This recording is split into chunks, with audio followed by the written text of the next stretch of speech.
আসসালামু আলাইকুম রহমতুল্লাহি তাআলা ওয়া বারাকাতুহু। আমার প্রিয় দর্শক শ্রোতা, আমি সোহরাব হোসাইন সুন্নি আল কাদরি রয়েছি দরিদ্রনগর পশ্চিম পাড়া তৈয়বিয়া কেন্দ্রীয় জামে মসজিদের মহল্লায় গাওয়ালা সিন্নি বা খোদাই সিন্নির অনুষ্ঠানে।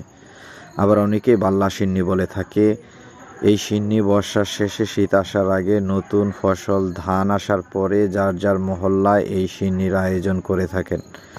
কারণ এই সময়ে ডায়রিয়া, কলেরা সহ অনেক রোগ বেশি দেখা যায়, যার জন্য বালা মুসিবত থেকে বেঁচে থাকার জন্য আল্লাহ রাব্বুল আলামিনের কাছে মিলাদ পড়ে দোয়া করে থাকেন।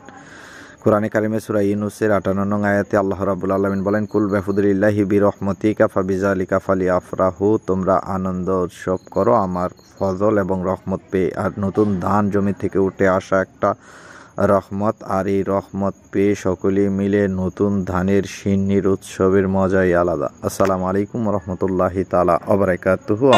করে পাখি কলরব সবখানে কেন এত আয়োজন উৎসব, আয়োজন উৎসব, আয়োজন উৎসব, গুঞ্জনে মুখরিত গোটা মরু প্রান্তর, গুঞ্জনে মুখরিত গোটা মরু প্রান্তর, এসে কোন রূপকারে সাজালো এ চরাচর, এসে কোন রূপকারে সাজালো এ চরাচর।